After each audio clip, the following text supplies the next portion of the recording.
সংবিধান সংশোধনের মতো জাতীয় নিরাপত্তার মতো গুরুত্বপূর্ণ প্রশ্নগুলো উচ্চকক্ষে আলোচনা হওয়া দরকার। আমরা সাংবিধানিক পদে এবং বিশেষত কয়েকটি সংবিধিবদ্ধ প্রতিষ্ঠানের পদে, যেগুলোকে আমরা সাংবিধানিক প্রতিষ্ঠান হিসেবেই আবার তৈরি করতে পারি, এই সমস্ত পদে নিয়োগের ক্ষেত্রে সরকার, বিরোধী দল এবং বিচার বিভাগের প্রতিনিধিদের সমন্বয়ে একটা নিয়োগের কমিটি থাকতে হবে। না হলে বাংলাদেশে গণতান্ত্রিক যে ভারসাম্য ক্ষমতার ক্ষেত্রে সেটা তৈরি হবে না। আধুনিক রাষ্ট্র ব্যবস্থা মানে কিন্তু রাষ্ট্রের একটা কাজ হচ্ছে জনগোষ্ঠীকে ঐক্যবদ্ধ রাখা, এবং তার মধ্যে নানা দ্বন্দ্ব, পার্থক্য ইত্যাদি থাকে জনগণের মধ্যে। সেইখানে একটা তার মীমাংসা করা, তার মীমাংসা এবং করে ঐক্যবদ্ধ রাখার প্রতিষ্ঠান হচ্ছে রাষ্ট্র। রাষ্ট্র পরিচালনা করে সরকার, সে কারণে সরকার আর রাষ্ট্র কিন্তু এক নয়।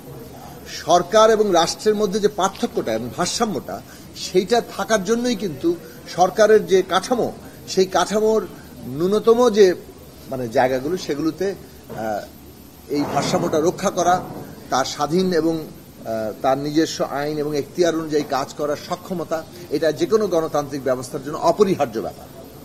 বাংলাদেশে অভিজ্ঞতার দিক থেকে অন্তত আমরা বলতে পারি, যদি নির্বাচন কমিশন এবং পাবলিক সার্ভিস কমিশন, যেটা পাবলিক সার্ভিস কমিশনের মাধ্যমে পুরো রাষ্ট্রের কর্মকর্তাদের নিয়োগ চলে, এবং এটা কিভাবে দলীয়কৃত হয়েছে প্রত্যেক সরকারের দ্বারা, এটা আমরা দেখেছি। নির্বাচন কমিশন কিভাবে একটা অনুগত প্রতিষ্ঠান হিসেবে কাজ করেছে, সেটা আমরা দেখেছি। ফলে আমরা যেটা মনে করি যে একটা তত্ত্বাবধায়ক সরকারের নির্বাচন আমাদের এখানে হবে, সেটা একটা জাতীয় নির্বাচনের ক্ষেত্রে সুরক্ষা, কিন্তু 5 বছর ব্যাপী বাই ইলেকশন সহ স্থানীয় সরকারের নির্বাচন হয়, এবং সেই ক্ষেত্রে নির্বাচন কমিশন যদি স্বাধীন না থাকে, তাহলে আবারও সেই সব নির্বাচনগুলো সবই সরকারি দলের নিয়ন্ত্রণে চলে যায়। এইটা বন্ধ করতে গেলে নির্বাচন কমিশন এবং পাবলিক সার্ভিস কমিশন, দুইটা রাষ্ট্রের গঠনগত জায়গায় সরকার এবং রাষ্ট্রের যে ভারসাম্য, সেটার জন্য একেবারেই অপরিহার্য বাংলাদেশে। এবং এইটার ব্যাপারে আমরা আমাদের লড়াই ভবিষ্যতে অব্যাহত রাখব।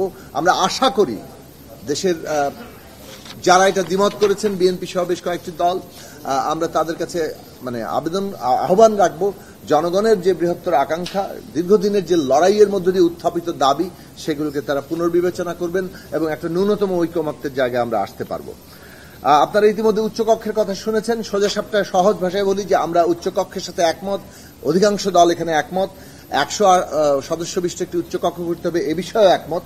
কিন্তু উচ্চকক্ষের গঠন সংখ্যানুপাতিক, অর্থাৎ মোট প্রাপ্ত ভোটের ভিত্তিতে হবে, এ বিষয়ে এখনো ঐকমত্য হয়নি। কতগুলো অপশন আছে যে এই যদি পিআর হয় তাহলে সংবিধান সংশোধনের প্রশ্নটি সিম্পল মেজরিটিতে, অর্থাৎ 51% মধ্যে দিয়ে হবে। কিন্তু আরেকটা প্রস্তাব দেওয়া হয়েছে যে পিআর করলে সংবিধান সংশোধনের প্রশ্নটিকেও এখানে রাখা যাবে না, এখানে উচ্চকক্ষে সকল বিল আলোচনা হতে পারবে, কিন্তু শেষ পর্যন্ত নিম্নকক্ষই সিদ্ধান্ত নেবে। এই ধরনের বিভিন্ন প্রস্তাব আছে। কিন্তু আমরা মনে করি যে সংবিধান সংশোধনের মতো জাতীয় নিরাপত্তার মতো গুরুত্বপূর্ণ প্রশ্নগুলো উচ্চকক্ষে আলোচনা হওয়া দরকার, এবং এইটা যাতে কেবলমাত্র নিম্নকক্ষের একটা কি বলে যে আরেকটা কাঠামো না হয়, যে নিম্নকক্ষ আর উচ্চকক্ষ একই জিনিস, তার রেপ্লিকার মতো না হয়। সে কারণে এখানে অন্ততপক্ষে সংখ্যানুপাতিক পদ্ধতিতে, অর্থাৎ প্রাপ্ত ভোটের ভিত্তিতে যদি সিলেকশন না হয় কিংবা নির্বাচন না হয়, তাহলে আসলে কোনো পার্থক্যই তৈরি হয় না। সেই দিক থেকে এই সমস্ত গুরুত্বপূর্ণ প্রশ্ন, বিশেষত সংবিধান সংশোধন, যেটাকে নিয়ে বাংলাদেশের ইতিহাসে অনেক বড় ধরনের রাজনৈতিক বিপর্যয় হয়েছে, বাকশাল থেকে শুরু করে ত্রয়োদশ সংশোধনী বাতিল থেকে শুরু করে অনেকগুলো ঘটনা।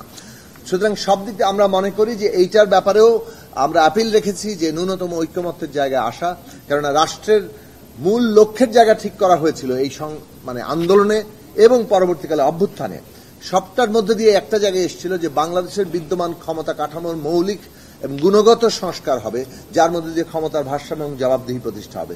সেই ক্ষেত্রেও এইটাও একটা অন্যতম গুরুত্বপূর্ণ প্রাতিষ্ঠানিক আয়োজন, যার মধ্যে দিয়ে ক্ষমতার ভারসাম্য হবে।